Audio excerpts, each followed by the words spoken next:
I think it's going. It just wasn't able to say it was going because of the permissions on the debate channel. Okay, so yeah, so the reason I wanted to talk was because I saw you were kind of in the chat making a lot of different comments and stuff, and I didn't see a lot of reason for or evidence behind a lot of that, so I wanted to talk to you about it. I was wondering, did you want to do opening statement 5 minutes or something, just so you can get your position out, and then I can get mine out, so we don't have to go all over the place, and then we can kind of get into it. Yeah, I think it's a good idea to make sure we're specific Go on the first. same thing. So here, so Yeah. yeah, exactly. I think it would be a good idea to debate exactly what we were contending with over the debate text. So it was in the discussion. Well, let's just be clear, though. Let's just be clear. The debate proposition is veganism is what does it say? Veganism is healthy or whatever. So we're going to get into all that. We're going to get into the nutrients and etc. But the main proposition is just that veganism is nutritionally adequate and healthy, etc. Right. Yeah, and I'll totally debate you on that because I think veganism is missing a lot of nutrients, therefore it's not healthy. Okay. So did you want to give a 5-minute? Sure. So I'll start by saying that I think. Put a timer. Yeah, sure. I think if you eat only plants, you're going to be deficient in a lot of vitamins, such as B12, D3, omega-3, like I said before. You're going to be missing things like creatine, which they've done experiments that, as far as I've seen, show that when you lack creatine, it's going to be worse for your memory, and all sorts of other things like iodine, vitamin A as well. So I know you're going to have, and I think all of those things can be found in, those are the things that you need to get it from meat. And I know a lot of vegans are going to say, I know there's it seems like there's sort of two camps of vegans almost. Some say, you can get everything from plants. And others kind of concede that you cannot actually get those nutrients from plants and that you'd have to take supplements. To which I would say, I don't think it's proven well enough that these supplements work because, they're a man-made thing. We've never eaten them before in history, and I don't see enough proof that they're the same thing. They're often even a different molecule. So, yeah, that's why I don't think veganism is safe for all people yet. All right. So you're done? That it for your opening statement? I didn't want to cut you off or anything. Thanks. Yeah, that's it.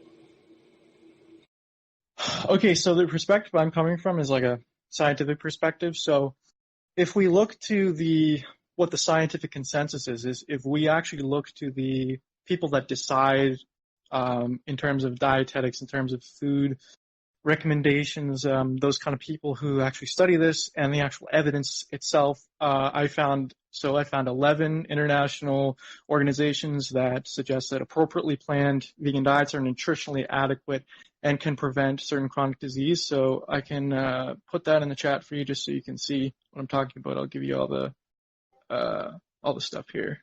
Let me see. All right, so where am I? Voice chat, text.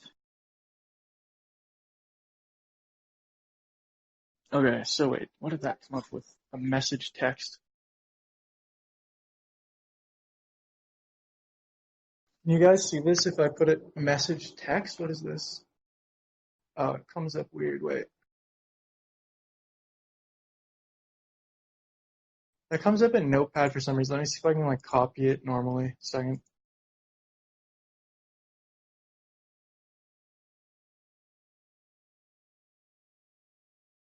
I should go over the original ones too, if you want. Okay, so that's a little bit better.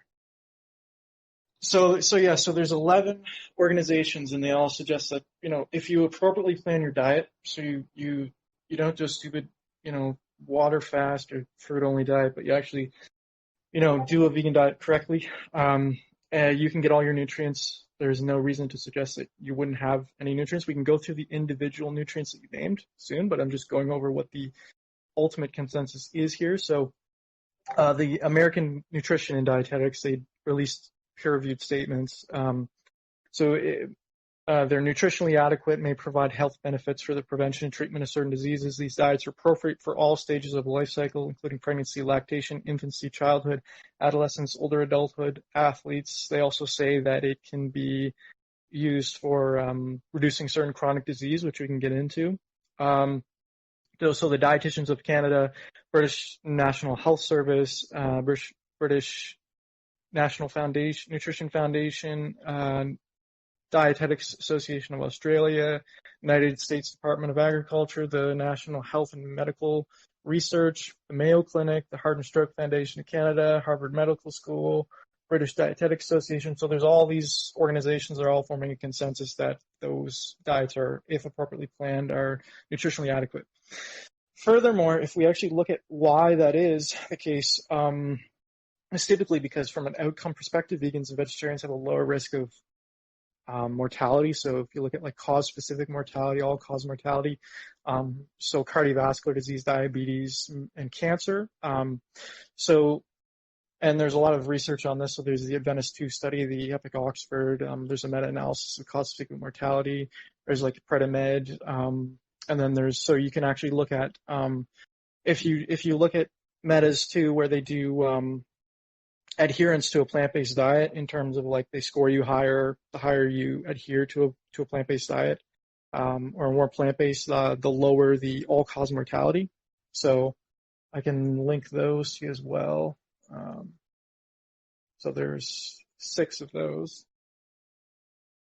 The first 2 come from the same data set, the Beyond Meatless and the Adventist 2, but it is kind of different ways that they pull the data there. But the basic idea is that vegans tend to have a lot lower mortality in terms of cardiovascular disease, cancer, and all that kind of stuff. And then if we look at meat intake, meat is definitely associated with higher rates. So we have,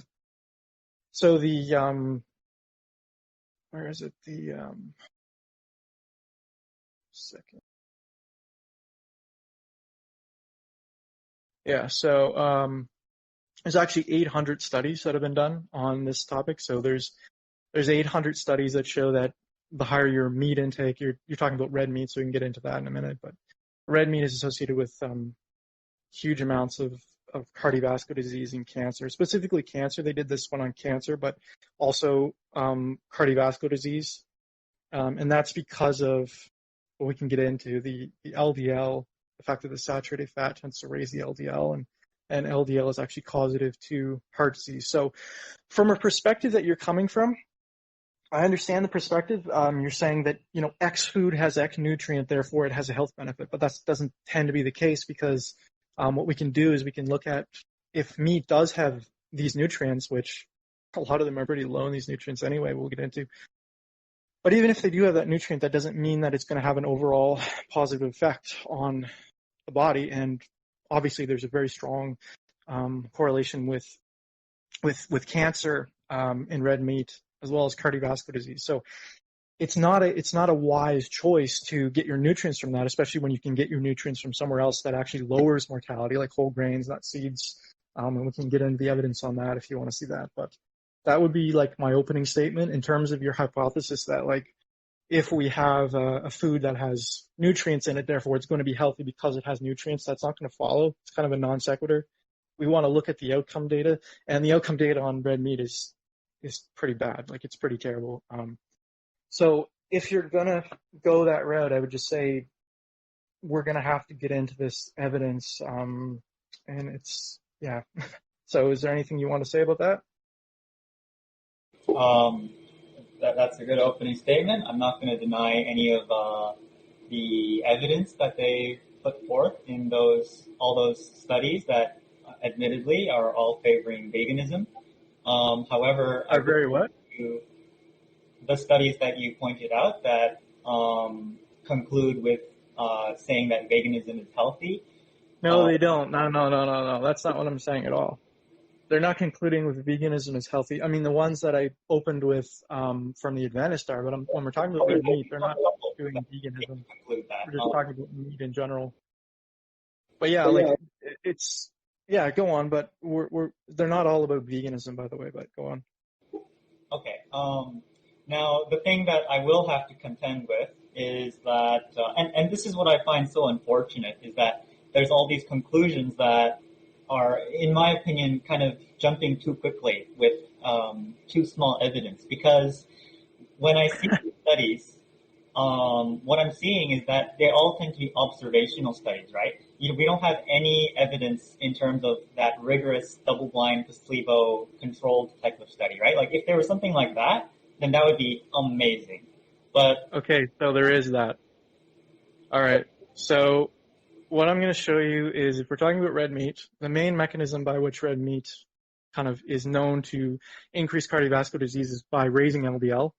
And so the first thing that I think we should go through is we should go through LDL, because we should go through whether or not LDL, do you accept that LDL, higher serum LDL, is going to relate to cardiovascular disease, or do you deny that?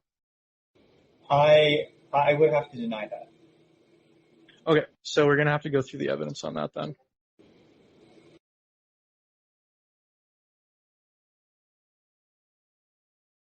Okay, so let me just open this up here. So the first one I'm going to show you is, I'll put it in the chat here, just one sec.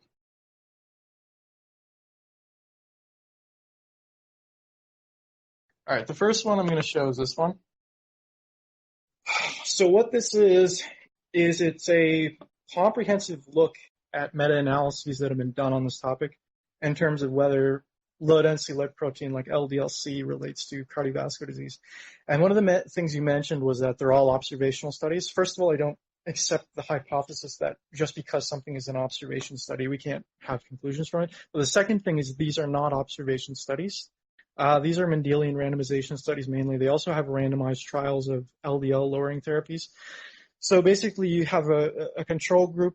I don't know if you know what a RCT is, but you have a control group and then you have an intervention group, and you basically look to see if the intervention is going to have a benefit compared to the control group, right? And you do a multivariate analysis where you control for various things.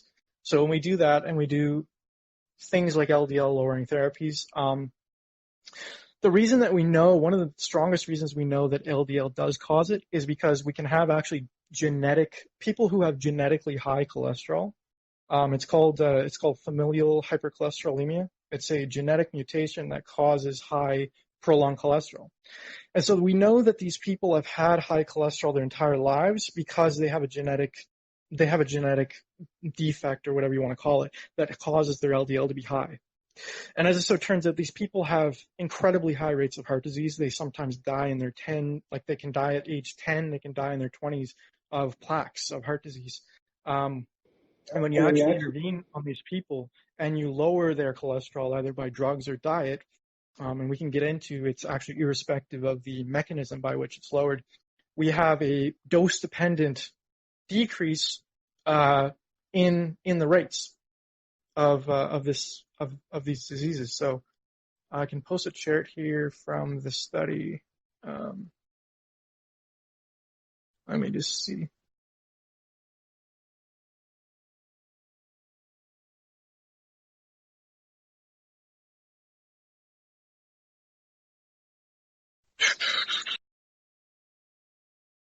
Where did I put that one? Yeah.